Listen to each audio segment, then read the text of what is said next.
morning, everyone, and welcome to today's exciting virtual event on how to find great real estate deals. Hosted only here on StreamYard, we're also live on Facebook and YouTube. So, welcome and hello. I am Sophia, your host from the Real Estate IQ marketing team, and I'm all thrilled to have you all join us here today for what promises to be an insightful and action packed session. Today, before we start, I would like to introduce ourselves. We are Real Estate IQ, and we are a lead generation company that offers many solutions to your real estate needs. So whether you're looking for education, for leads, for a community to be part of, to help you get through your deals, win your first deal, then you've come to the right place, and we're so excited to have you here with us. So again, today we will dive into the world of real estate investing with none other than our speaker for today, Steve Liang. He's one of the co-founders of Real Estate IQ, and he is a powerhouse in the real estate industry. He's a speaker, a mentor, and also an innovator, and he's a leader again in the real estate scene. And he's here to share his proven strategies for uncovering high potential real estate opportunities. So, without further ado, I want to welcome to the stage Steve. Hello, Steve. Hi.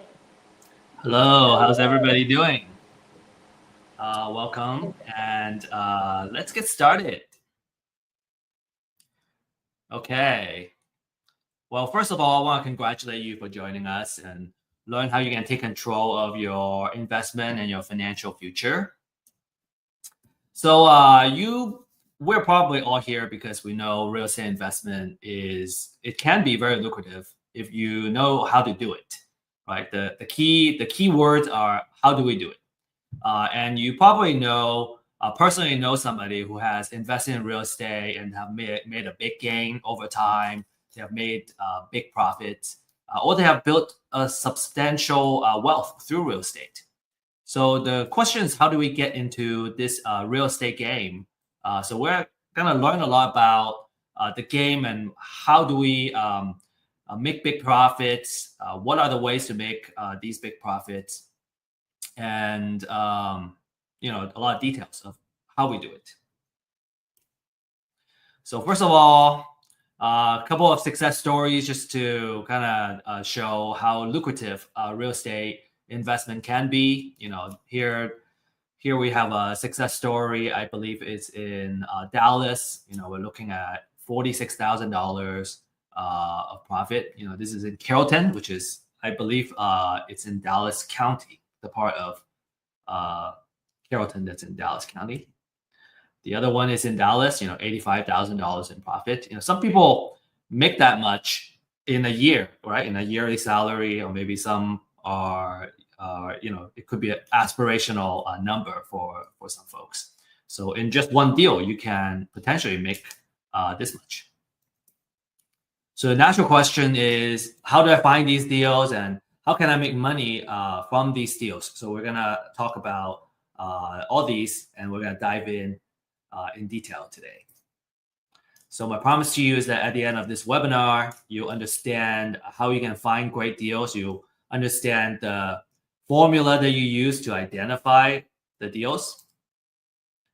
From a kind of experience standpoint, if you're a new investor, this is a really good place. You can get knowledge and get it started. Actually, we just had a last module and a couple of questions that we have, which is about, how do I make sure that I'm giving an offer, or am I gonna figure out what is a good deal? So we'll be addressing that. And if you're an experienced investor, you want to know how to generate leads and you want to look for new ways to find deals and generate leads, this would be a really good place too. From an exit strategy, finding deals is the start of everything, right? Lead generation. So wholesale, fix and flip, buy and hold, it all applies. So just a reminder, I have found that turning off notification and distraction is a big part of productivity and focus. And so just want to encourage you to do that. And also use the chat to introduce yourself. I have found that the folks that get connected and stay connected during classes, they tend to do more business over time together. And so make sure you're taking advantage. You're already here. You're spending the time here. So just make the most out of your time in this class. Okay, so make quality connections. So disclaimer, we show this in all our webinars, is that, this is for educational purposes only, right? Make sure you always do your due diligence before making any investment decisions. We don't offer any advice in investment, financial, or legal.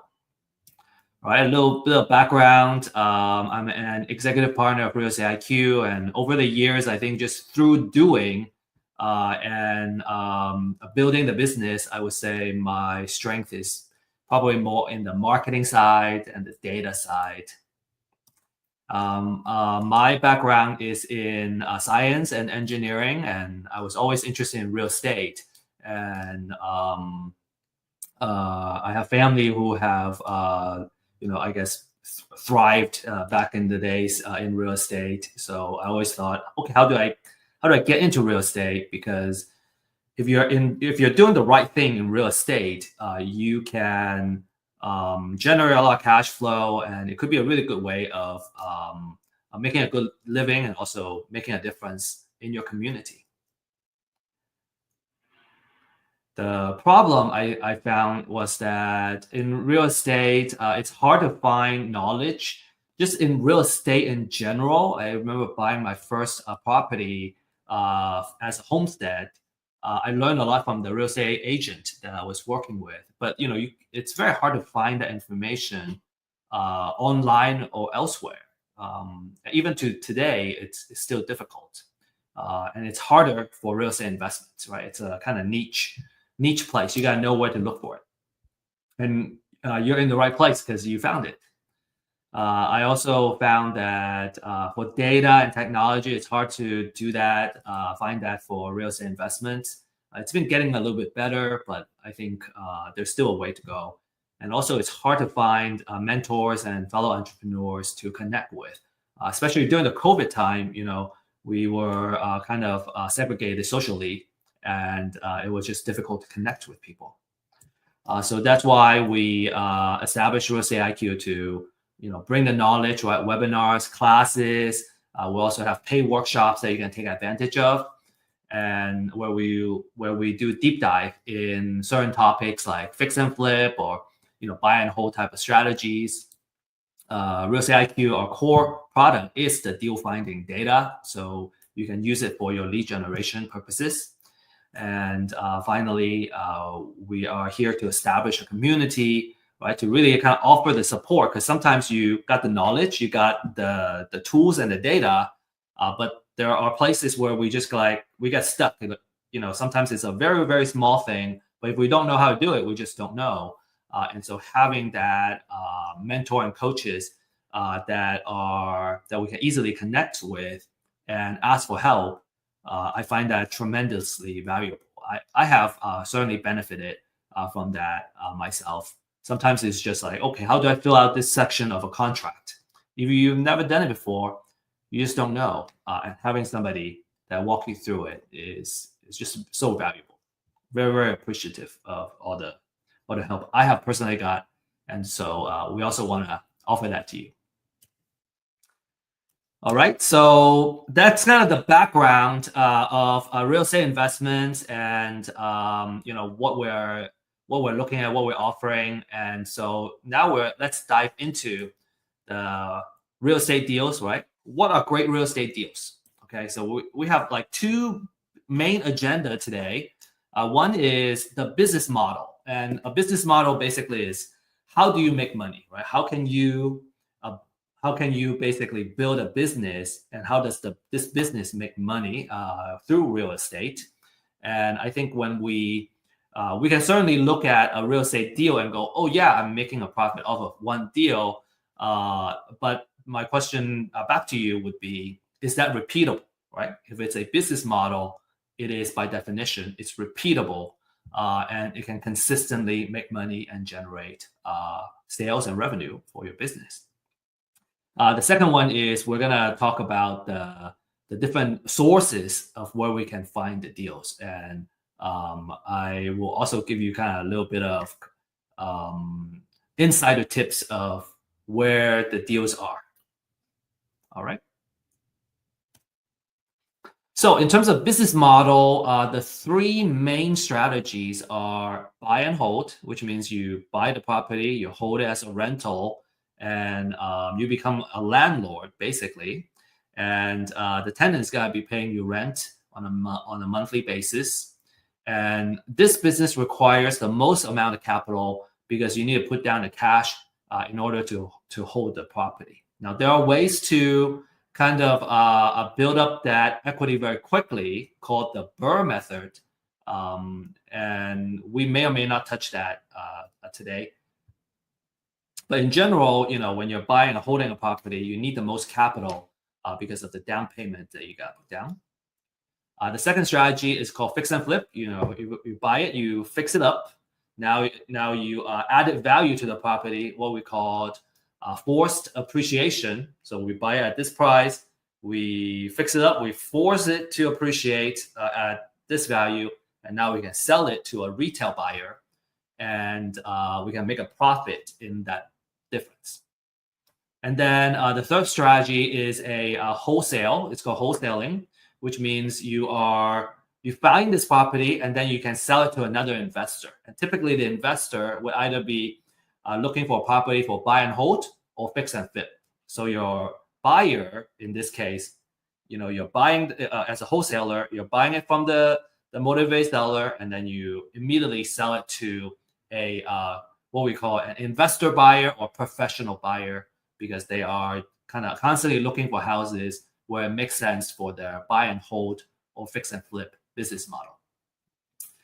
It's very important to talk about this here, is that when you're in the buy and hold business, you are in the landlord business. So you may, let's say you want to do the property management yourself, you would kind of gear towards your business system on looking at tenants, right? Dealing with the tenants, communicating with the tenants, leasing the property, and so on and so forth. You'll be focusing a lot on that.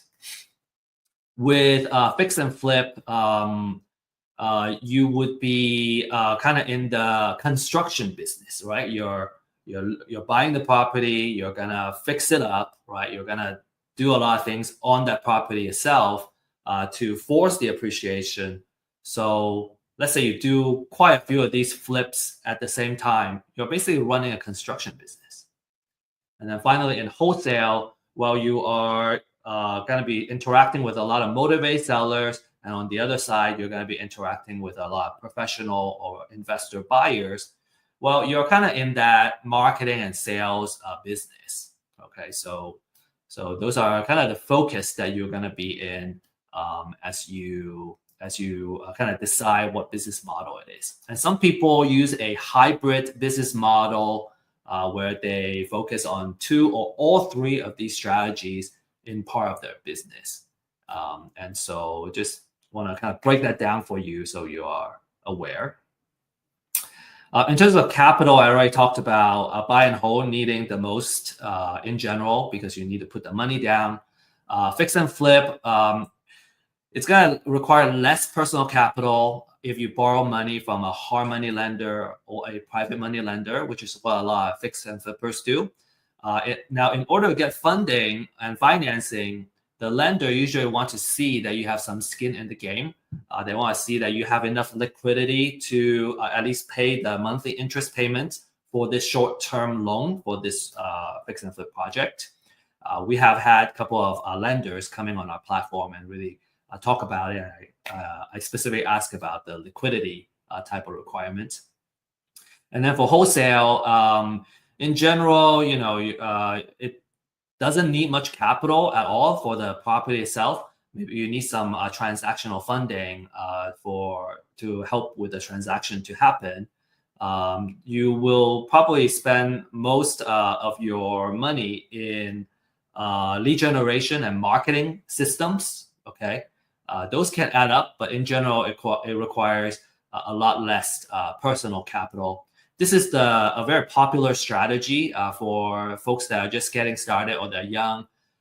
They don't have a lot of cash right now because in wholesaling, you don't need a lot of money to get started. And typically you get 7,000. I've heard an average deal you can make about $10,000 just by finding the property, putting it under contract, and then turning around and selling it to a professional buyer.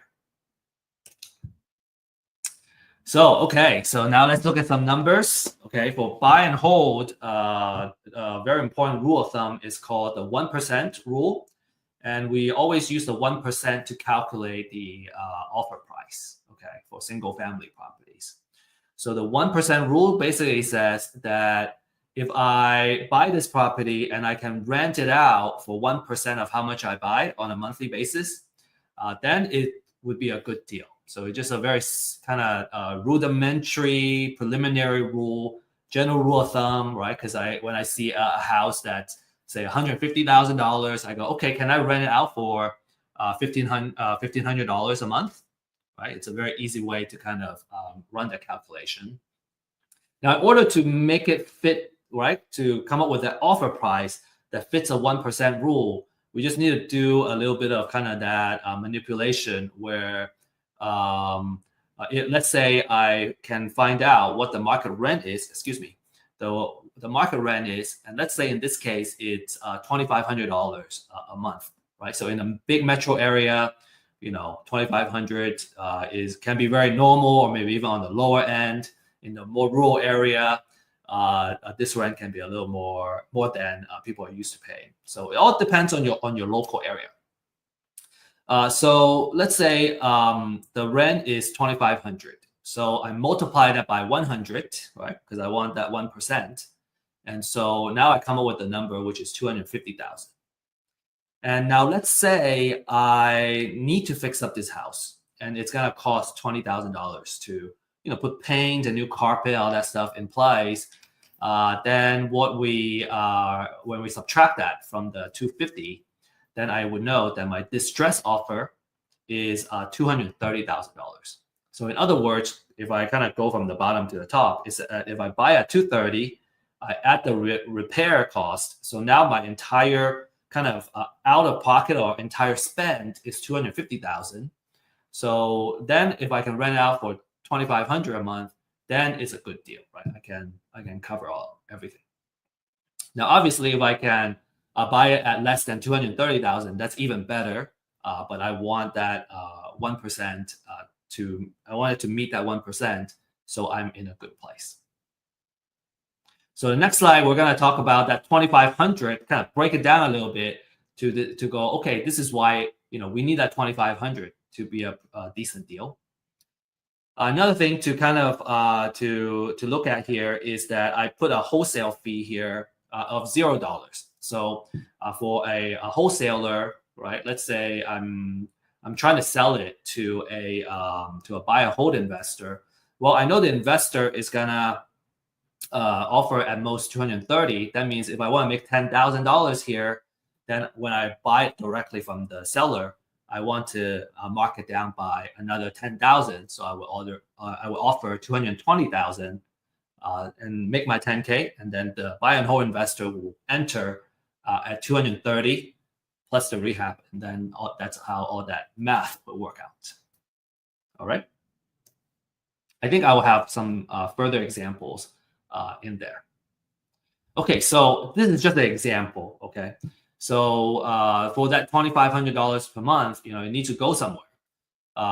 We are not pocketing where we cannot pocket everything, but it makes sure that we have enough monthly cash flow to make this worthwhile. So in this example, right, let's say the mortgage is $1,200. Right, there's also property taxes, there's insurance, there's HOA and maintenance and all that stuff. So when we subtract everything, then a monthly cash flow is $575 on a monthly basis. So that would be a good example, right? Because we already factor in that 1% rule. Now I have a cool monthly cash flow, just sitting there and kind of making money for me. A couple of things that you want to kind of pay a little more attention to when we go a little bit deeper is that if you hire a property manager, they're going to take some of that cash flow. And then if there's some repairs, maintenance, again, we kind of have this already accounted for here in this calculation. But when we're talking about $500, $600 on a monthly cash flow, that's a pretty good deal. So imagine you have not just one, but 10 of these, right? So if I have 10 of these houses, then I'll be making $5,750 a month, which is about $69,000 a year. If it's 20 houses, it's $138,000.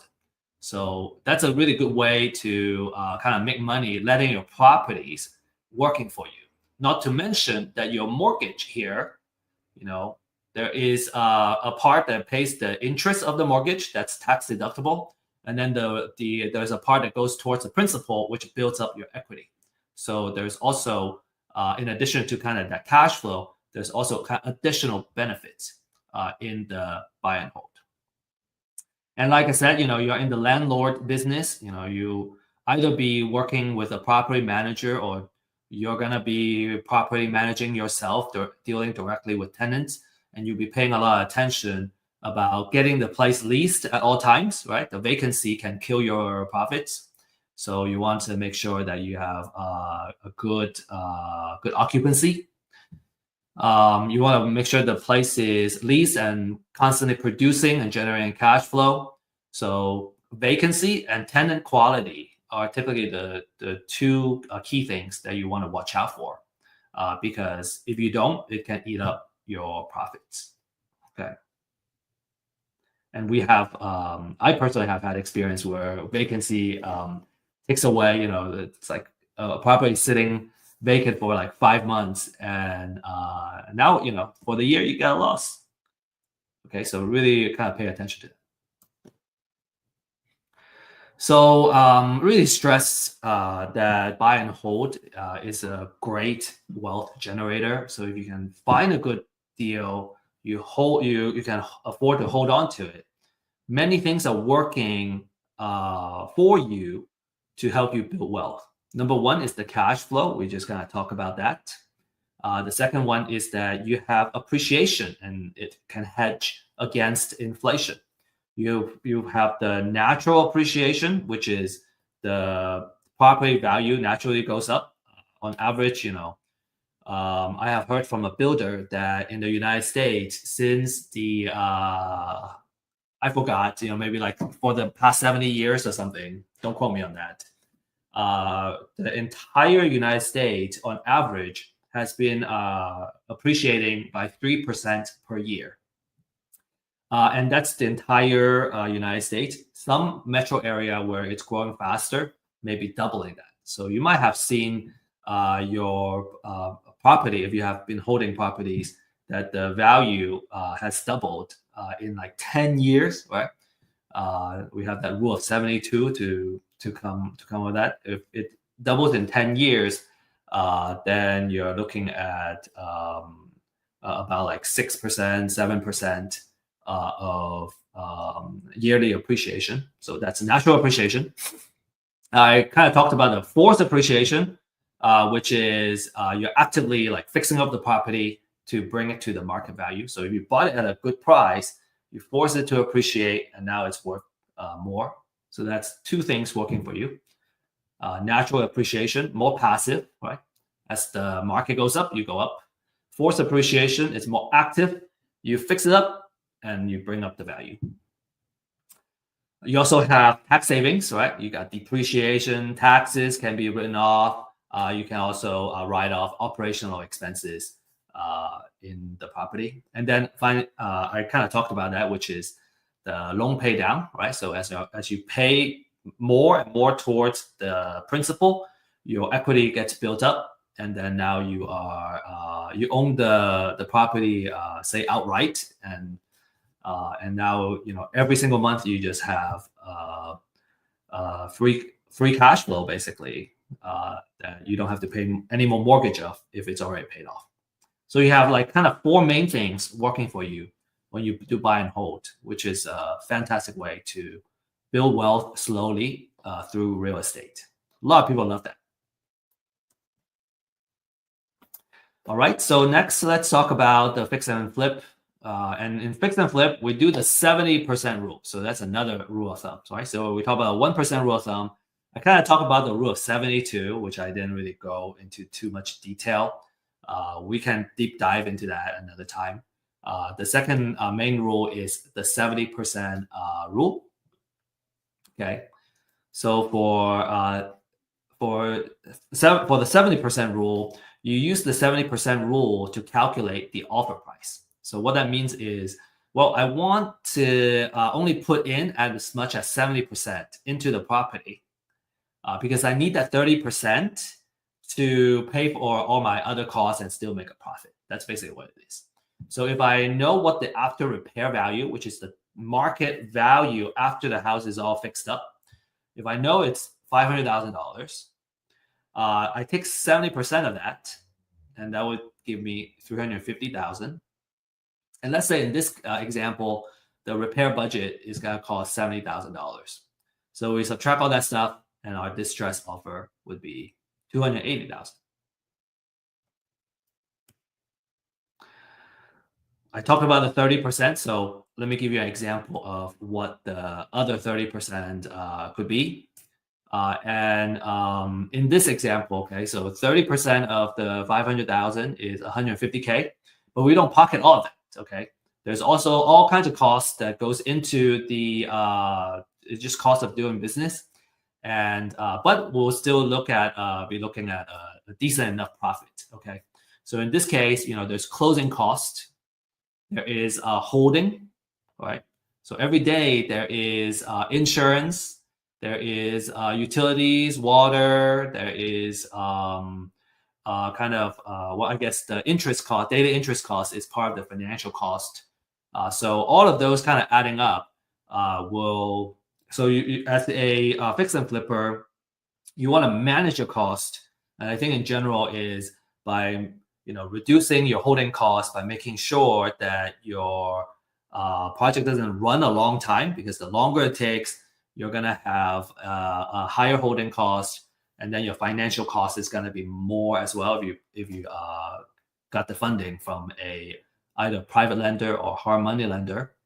But then you still have a very decent sized profit at the end of the day, and that's a short-term gain.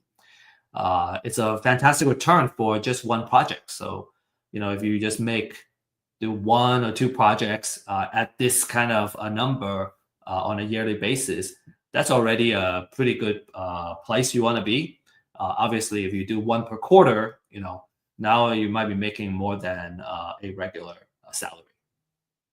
Okay, now remember I said for the fix and flip business, you are in the construction business, which means that a lot of your attention should be in the rehabbing of the property, and you need to make sure the rehab budget or the rehab project stays on time and on budget, right? And you're not compromising too much on quality either. You want to have good quality so you can actually sell it.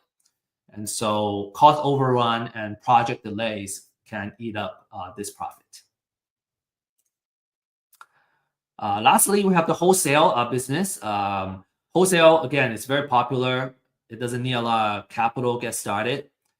You acquire the distressed property directly from the motivated seller, and then you can sell it to an investor. And now that said, we have clients that also are using our data because they wanted to go directly to the motivated seller instead of buying from a wholesaler. So you just want to be aware that in this case, you're kind of you're saving the wholesale cost to you don't have to pay a wholesaler, but now you're also kind of adding that marketing operations in your business to acquire deals. So you're in the marketing business. If you're a wholesaler, you'll be paying a lot of attention in marketing and acquiring the property. and also disposition, right? Because you gotta know the your client, which is your investor, the investor that's gonna buy your property. And so you're gonna kind of basically you acquire the property from the motivated seller, and then you're gonna match it with the investor that fits in their buy box. This is let's see. A lot of investors start out kind of buying deals from the wholesalers, and then over time, as they gain more experience, they go, well, maybe I can do my own marketing, and I can reduce my cost of acquisition, and they can basically you're acquiring the property directly from the motivated sellers. And it could be a really good strategy if you want to control your deal flow, because now you can manage your pipeline. You can kind of predict how many deals you can get on a regular basis. And you don't have to kind of acquire the deal from somebody else and maybe kind of compete with another investor to buy the deal. You can also kind of pick and choose the best deals to keep for yourself. And then, you can wholesale to, say, another investor. Okay, so just really quickly, kind of the math of as a wholesaler, what you would make. If you recall the example that I had before, the distress offer was 230 if I'm a buy and hold investor. But as a wholesaler, because I want to make that $10,000 fee, I would drop that distress offer a little bit more to kind of make that wholesale fee. And kind of the value that I bring to the market in this case would be finding the deal, putting it under contract, and then the buy and hold investor can still make their profit, so everybody wins. And then on the other case, for selling it to a fix and flip investor, I can mark a wholesale fee. In this case, I put $20K in here, and it's really about what the market is willing to bear. So let's say I can put, if I want to charge 10,000, okay, then I would offer at 230. Excuse me, 270. If I want to make $20,000, I would offer it at 260. Right? The most important thing to know is that I know at 280,000 it makes sense for a fix and flip investor, and so how much I make is gonna be between that and how much the seller is willing to accept as an offer. Okay, so another side I want to offer is just another perspective, is that let's say I'm the fix and flip investor, right? And I'm doing this marketing myself. Well, instead of offering 260, I can offer up to 280,000. So I'm going to be more likely to win the deal if I'm competing with a wholesaler, and because I can offer more money. And so I have a little bit of an edge if all things are being equal. So that's also why some of our fix and flip and buy and hold clients, they wanted to do the marketing themselves, because they're more likely to win the deal because they don't need to make the wholesale fee. Okay, so to recap kind of this first half of the webinar, buy and hold, you're in the landlord business, you need the most capital to get started.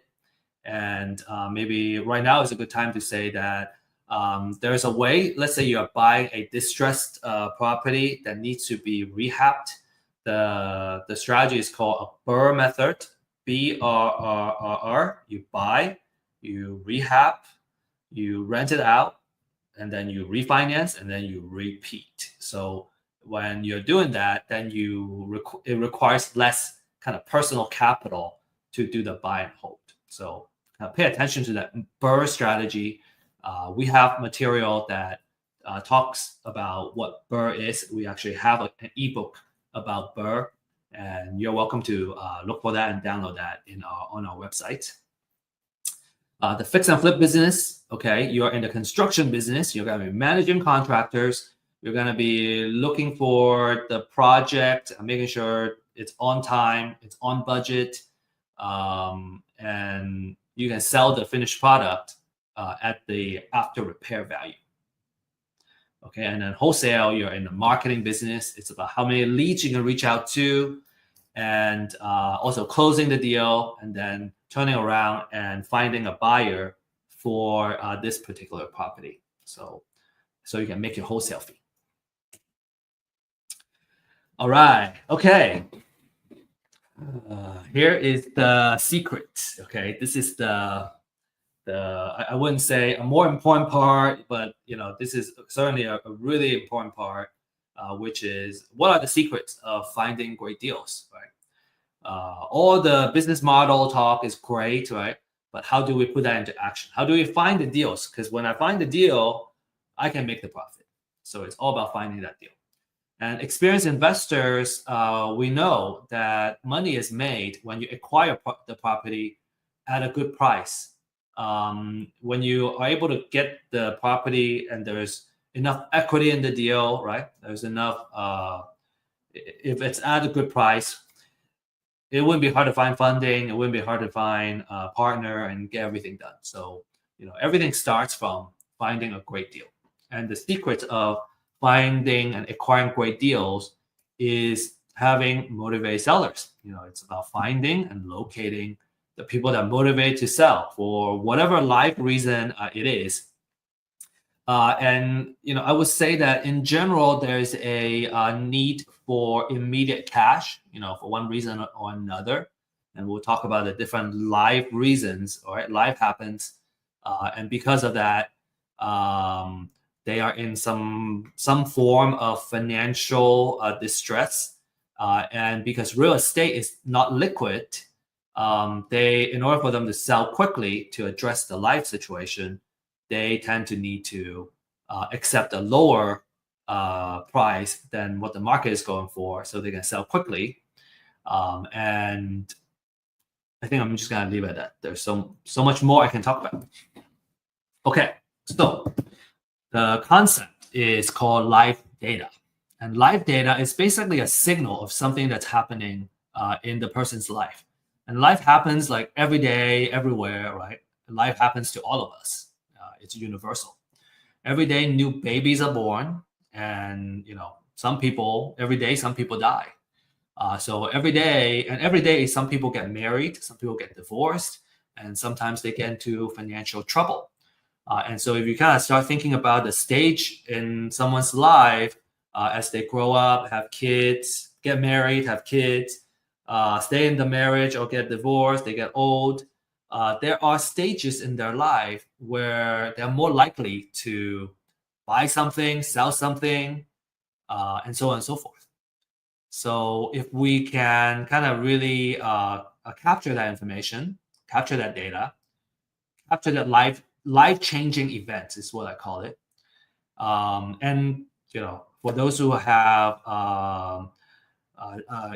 have been on Earth for a couple of decades, you probably have personally gone through life-changing events. Sometimes moving from one place to another can be a big life-changing event for some people. You agree that life events are so powerful that many times all we can do is kind of play catch up and deal with it, deal with life.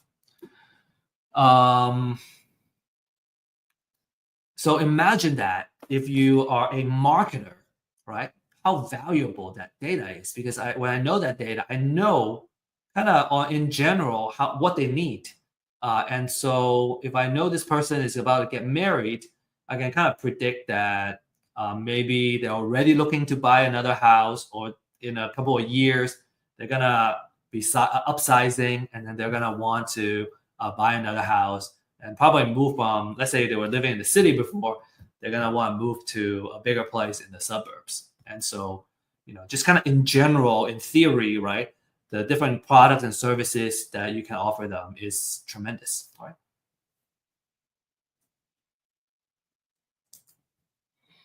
So to find motivated seller, we want to get our hands on some aspects of their live data that tells us that, hey, they want to sell. So first of all, they should be owning real estate, right? And then there should be some kind of financial distress or motivation to sell. and they need to sell really fast in order to get out of a bad situation. And we'll talk about the different motivations shortly. And that's actually the next slide. Okay, so we'll talk about the different motivation, and I call it the different sources of motivated seller. Okay, so the different type of live data that matters in real estate and for real estate investors. And you can imagine like this is the kind of data that also makes sense for a real estate agent. If you're in the listing world, you're looking for folks that are motivated to sell. Now, some you can help as a listing agent. Some are a little bit harder to help. Say it's like a foreclosure and they get foreclosed very quickly. It's much harder to sell, truthfully in the MLS market because they just need to sell quickly. Okay, so the first one is the pre-foreclosure. Okay, because their house is about to get foreclosed. They're about to lose their house in an upcoming foreclosure. And it could be next month, it could be a month from now, and all that. We want to know what the auction date is on the property. A lot of investors, they love this list. It's actually one of our kind of most popular lists because these motivated sellers, they're in a desperate situation where they need to sell really fast. So for pre-foreclosure, you're reaching them because before their house hits the auction, and you can directly negotiate with the buyer. Let's see. So a couple of experience I can share is we had a candid REI kind of joining us and sharing how they market to the foreclosure pre-foreclosure list, and their approach, which I find is much better too, is that obviously you can just approach them and go, hey, you want to sell your house. And you may get a lot of bad words and hostility thrown back at you because, in a normal circumstance, who would want to sell their homestead, right? Some people want to, and then they welcome that conversation. Some people may not want to. And I have found what has been useful has been that if we position ourselves as their advocate, we can position us as, because most people don't want to go through the foreclosure. They want to stop the foreclosure. And so a really good approach that I found useful is to create the mindset, right? First of all, having the mindset and also having marketing material that helps them stop their foreclosure. And be a resource for them. Kind of go through the different ways that they can potentially stop their foreclosure, build that trust. And maybe there are times where you go through that and they don't need to go through the foreclosure anymore. For example, just last month, we had a tax foreclosure prospect, and I was able to reach out and reach him kind of on a Thursday. No, it was a Friday right before the auction. The auction is going to happen the next Tuesday. And they needed to figure something out. Otherwise, the house is going to go into foreclosure. And he says, you may hear this a lot. They go, I'm waiting to hear back from my attorney, or I'm waiting to hear back from the court or something. Well, on that Friday, you only have one more business day, which is Monday. And then the next one is that auction Tuesday. So they don't have a lot of time. We were able to connect them with somebody that, with an attorney that ended up helping them pause that foreclosure and kind of solve that problem so they don't have to sell the house. And, we didn't gain anything from that lead. But the good thing is we were able to help them. And, when you're in business, you just gotta be willing to kind of pay forward. And if we do enough if we add enough value to the market, sometimes we win something, sometimes we may not win it right away, but there are times that it will come back. So, and a lot of our kind of experienced investors, we like to kind of embrace that mindset because, I think it just feels good to help folks that are in need to kind of solve their problem. And there's always a percentage where they kind of get to a point where they go, okay, I have gone through everything. There's no other option. I have to sell to someone. And if we have been just so valuable and we are able to build that trust, we're gonna kind of be that person to acquire that property. And I really prefer to be in that position than trying to take advantage of someone else's situation. Okay. From a pricing standpoint, these lists are not cheap. They're about $80, $90 per county. So to cover a metro area, you may need I put $200 to $300, sometimes maybe even upwards of more than $300 on a monthly basis. And you don't have to mine this information, right? This is kind of public information, to be honest. But you don't need to spend all that time to find the information and do the research that you need. $200 to $300 is actually a really good price to get into this. So for Real Estate IQ, we have a disruptive pricing that we'll be sharing kind of at the end of this webinar, just to make sure that we are offering really, really awesome data to help you get started and find success in the real estate investment game. All right, the next one is called the appointment of substitute trustee. And what this is that a lot of savvy investors, they like to reach out to the property owner before they hit the foreclosure list. And when we look at the foreclosure process, what happens is when a lender wants to start the foreclosure process, a national lender will typically name a local trustee before filing for foreclosure, before filing for that foreclosure paperwork. So the appointment of substitute trustee is de facto a signal that the house is going to go into foreclosure. So that's why we call it a pre-foreclosure. By targeting these homeowners, what you do is you get more time to market to them and build trust. And it could potentially give you a leg up over your competition. You could be the first person that reaches out to somebody that is going to eventually go into foreclosure.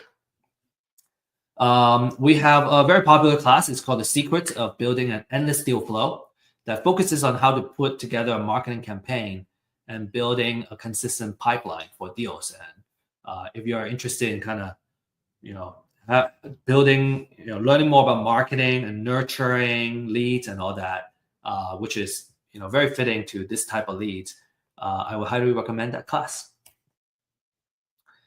Okay, next we have probate. So heirship and guardians are all kind of related to this category.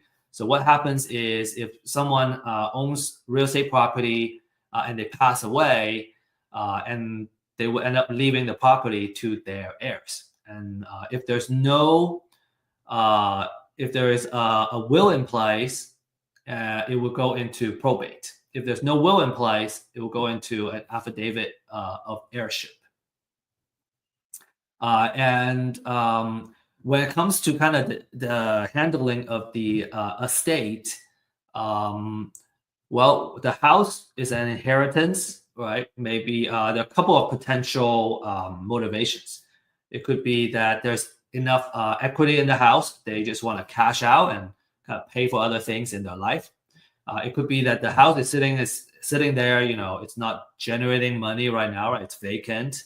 Grass is growing. It's a headache to maintain the property. It could also be where there is a estate tax that needs to get paid. So they will end up needing to liquidate the real estate property in order to pay for all the taxes and expenses that has to do with dealing with the estate. This is a very, very lucrative type of lead, and the market is about $3. Some may even charge $5 for every one lead, because they're so lucrative. A lot of experienced investors, they love probate because there tend to be a lot of equity in the house. It could be where the house has already fully paid off, or they have been paid off for so many years, they have been paying down the principal for so many years that there's a very small amount of loan that's still being owed, and there's just a lot of equity in the property. And when it comes to the heirs, a lot of times they just want to cash out. They don't really care about maximizing the how much they can get on the market, and they would just sell it to an investor. Now, obviously, different cases are different. There are some heirs they want to sell it on the market as an estate sale, and because at the end of the day, they want to kind of maximize how much they can make out of it. So, but anyway, the probate can be extremely lucrative. Another very popular one is evictions. So, if a landlord needs to evict a tenant, it usually has already caused a lot of financial a loss for the landlord. The tenant may have ripped the house apart before they get evicted.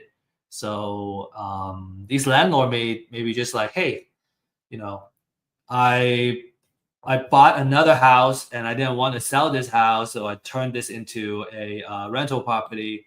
But I didn't know how much work it takes to be a good landlord, and I'm just tired of dealing with this loss. I know of a lot of professionals, say they're in accounting or they're CPAs. They just don't love being a landlord, and so they just want to exit, and that's also a very good motivation to purchase the property from them. And another potential scenario is it's a landlord that has a portfolio. This is a professional landlord, and they just want to cash out and they retire. And that's also a really good opportunity for you. Another one is divorce. They need to get cash out. There could be pending lawsuits. There could be something that forces them to one of the party to sell the property. Maybe they just need to sell it and kind of split up, and so they're also very motivated to sell. There could be some bitterness and hostile situation where they're not looking for a fair compensation, but maybe there are emotions where they just don't want good things to happen to the other party. Like there are bad divorce situations, and so those could be opportunities for investors too. All right. There are, some additional motivations. They're not as strong, and you don't have like a super desperate seller like the previous ones. Right. Foreclosure is like the most desperate, most motivated type of situation. So if you see delinquent taxes, that's a property tax situation, and so that's usually a signal that they are in financial hardship at the very least. And then obviously, if you're in a tax foreclosure side, they're going to foreclosure. They owe property taxes, and now they're going to foreclosure. That's also a very motivating situation. And then you have kind of some other signals. You have a tall grass code, right? If you don't maintain your grass and your lawn and the grass grows really tall, well, the city may come and write you up, and then now you have a tall grass code violation. Maybe there's an exposed roof, bad roof, place is unsafe. Maybe nobody lives there. And so those also, it's either that they cannot keep up with the property or it's a vacant property. And so these code violations are also very good distress signals. Okay, last but not least, there are also more signals, but like these are kind of the major ones. The last categories I will share with you is the liens. So if you owe Uncle Sam money, right? If you have an IRS lien or a mechanics lien, is usually kind of placed when there's a contractor or subcontractor. They place a lien on the property itself. They didn't get paid, or there's a big hospital bill and the hospital puts the lien on the property. So all those are kind of the liens that gets put on the property, which is also a signal for a stressful situation. So this is where kind of we talk about, okay, we can if they're not super distressed, maybe we can use a nurturing campaign to build trust and see how we can help and purchase their property. And also another technique that savvy investors do is they do what's called list stacking. So they got all of these couple of lists, and then they go, okay, which property or owner is on multiple lists? Because if they have multiple situation, distress situation, then they're more likely to want to sell. They have more reasons. And so that's also a really cool technique to make your marketing more effective. Okay, so we have just a few minutes left, and I'm just gonna run down this a little bit faster now. Common question: motivate seller list. Do I buy it myself? Do I buy it, or do I do it myself? Do I mine it? If you know how to get the court papers and files, you can do it yourself, and some investors do that. I think if you want to be smart, you want to outsource it first. I might have talk about this in my other classes. You may want to outsource it first, and then because you want to learn how the sausage gets made and like learn how it works. You may want to, when the time comes and you have some time, you may want to learn how to do it just so you can appreciate what a good list looks like. But in general, the value, because it doesn't cost that much for this motivated seller lead list, we generally recommend our clients and our members to outsource this, buy the list, and focus your time and energy in marketing and outreach, right? Doing cold calls or do driving, door knocking, what we call door knocking, on these motivated seller list. Okay. I would say that for low value activities, right, you want to outsource as much as possible. Okay, so foreclosure, showing you how you can do it. You can Google your county name and then put notice of sale, and then you should be able to find that. And this is what the notice of substitute trustee look like. These are kind of the information that you need to kind of these are all kind of relevant information that you need for every notice. So this is another example. So different notice have different formats.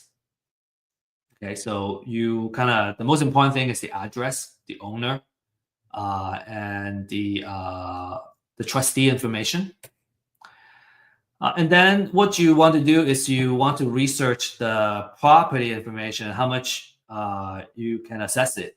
And then you would need to go to the deed of trust and find the loan information. So it does take quite a bit of time to find that information for every single property. And these are the key information you want, the address, bedroom, bathroom, all that stuff. And on the right side, you have the financial information, the equity percentage, how much loan, what kind of loan it is. All those are like kind of the data that you want before you start working on the information. I'm gonna skip due to our time. Takes about 15 to 20 minutes of research per record, and so we're talking about thousands of records. All right, so it's much easier to focus on our outreach effort. Is kind of our point. So the quality of the list is very important. You want to pay attention to the update frequency, how fresh it is, the extent of research, because you need that information to make further decisions. And then, if you're going to outsource it, the training of the staff and researchers are also very important. So again, the key elements of the quality leads list is very important. So I guess kind of the conclusion here is, yes, you can do it yourself, but there are things that are just not worth it. So especially when they're readily available, it's much easier to outsource that and focus your energy in the marketing and the outreach. Because at the end of the day, we don't really want the data or the lead. We want the deal. because that's what brings us the money and the cash flow. Okay, so we talked about, to recap, we talked about how you can make money, different business models. We talked about how you can find great deals, and then we also talked about where you can get off-market leads. Okay, so a couple of success stories. I already showed these. Success story number 1, number 2, and number 3. Tens of thousands of dollars. These are outsized profits. I just want to maybe make a small disclaimer that not every deal looks like this. These are like really good looking deals. And some deals are smaller. Some deals, if you're not careful, you may even lose money, right? So because there's a risk in real estate investment or any kind of investment activities. So just make sure that you have the right support and you know what you're doing before you get into real estate investment. But these numbers are certainly very, very motivating for me as an investor. So how do I get started, right? I think a lot of common questions is, I learned all this stuff. Okay, how do I apply it? So number 1 is get a pre-foreclosure list. You can get other lists. I find that pre-foreclosure, people are more likely to get traction quickly. And the more quality information, the better. And for Real Estate IQ, we offer a first-hand data. Okay, so we mine the data ourselves. So you get the freshest data available. You get the extensive research. We went to 3-4 different sources to come up with the information to get the estimated equity. And then for a limited time, you still can access this disruptive pricing. Number 2 is to find a mentor or coach that can really hold your hand and walk you through it. You can certainly do it yourself. It's just so much easier to have somebody that we can reach out to, because I think it's easier when we don't have to repeat the same mistakes ourselves. And then when you're really serious about a particular property, you want to be able to do the title research and see all the liens that's on the property. And the cost is between $40 to $75 per property. You may be able to skip that if you're gonna close the property with a title company. They can do some of that research, but you usually need to have the contract in hand and you're ready to close before that happens. So a couple of success story. Justin got new leads, right? A steady flow of influx of new leads to get started. Ismail, an average deal of $8,000. He made 10 transactions already. And then Daryl, got 2 deals under contract. Excuse me, four deals under contract, and about $1 million in that value, and he's expecting to make 10 to 15% of the profit margin. Okay, so if you're interested to learn more, learn more about real estate, ask about our community membership, and what are the next steps. We're here to guide you. And when you're ready to get started, then you can kind of see what the solutions are all about. You can schedule a 30-minute complimentary one-on-one consultation. And if you need help closing your deals and whatnot, we have folks that can partner with you and help you with these deals. And so you just need to send an email out to me. Finally, is a couple of additional things you want to learn by doing. And so we have a online meetup that meet on a Friday base, every Friday at 9:30, where we teach about different ways of investing, and especially if you have a deal that you don't know how to do, you have a lead, we can give you the coaching and what the next steps are to keep the deal moving, all the way where you can close and dispose and make profit off of your deal. Very, very last thing, we hope you learn a lot from this class, and if you did, please scan this QR code. Give us some feedback. How can we make this event more? How can we make this webinar more valuable for future attendees? And for filling this out, we'll also give you a special gift. Okay, that's all we have. And I want to say best of luck and happy investing. And I'm ready for questions as well, if we have questions.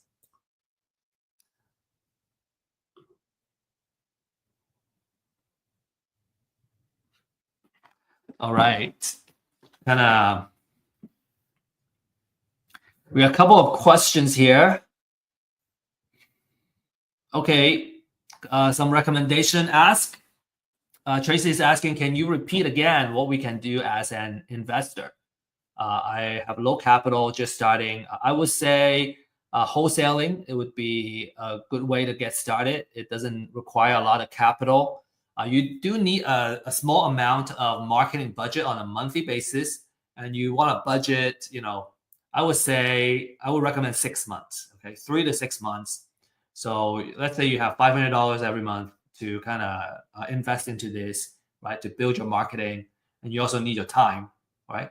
I would try to say try to be consistent on a daily basis, because having a habit is very important when it comes to getting something done, getting something happen, and having consistent operations. And so kind of have that in place. So for 6 months, you're just obsessed and focused on creating value and getting your deal. So that would be my recommendation. Really good questions. Okay. Maya, can you explain the fix and flip idea a little more? Do we sell at 70% more or 30% more? Okay. Let's see. So this is our formula. 70%.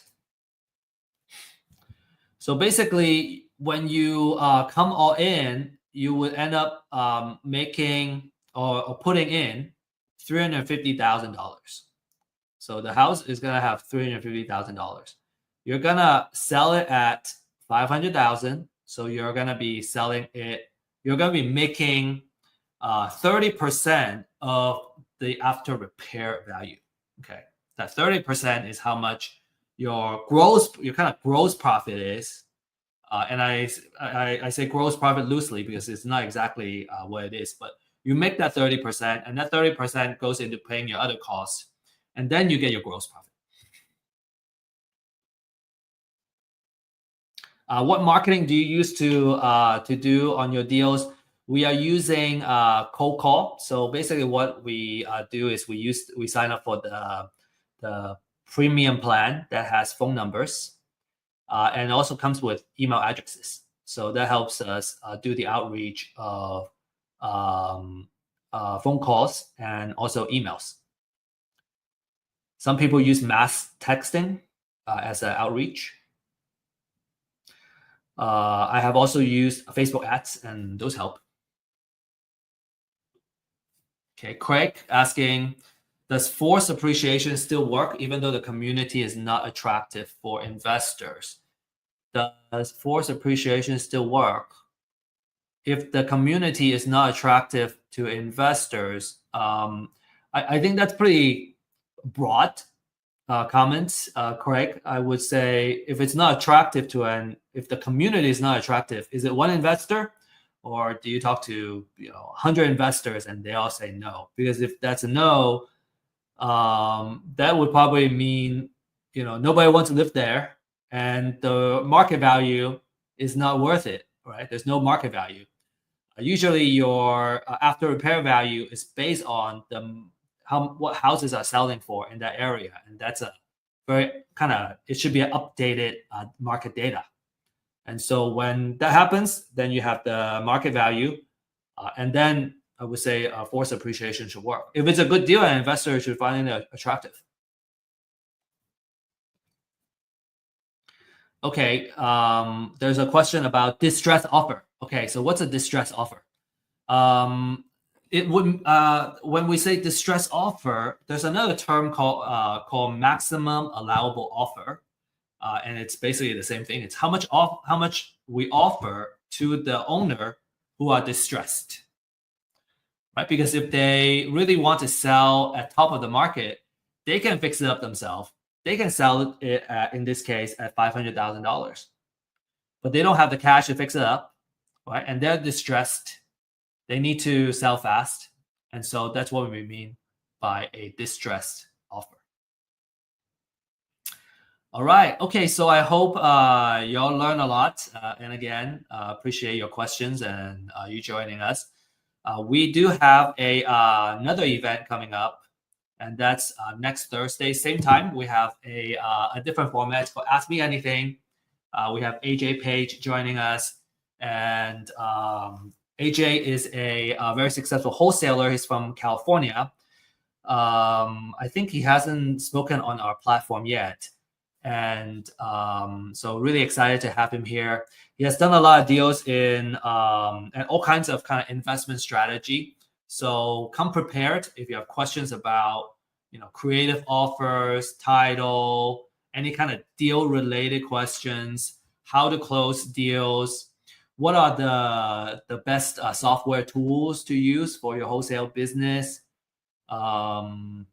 What are the best lead gen techniques? AJ and I have been kind of talking, and we have exchanged a lot of ideas. And he has gave me a lot of tips too on what he's been doing. So I hope you're gonna learn a lot from him next week. Okay, so it's gonna be at 11 a.m. Central Time, basically same time next Thursday, and that's all we got. So appreciate you guys and have a great rest of the day and have a good weekend. We'll see you next week. And remember, if you're really interested in the deal side, tomorrow at 9:30 a.m. Central Time, we have our MAP online meetup. So we can talk about the actual deals and how do we deal with the deals. Okay. All right. Have a great day.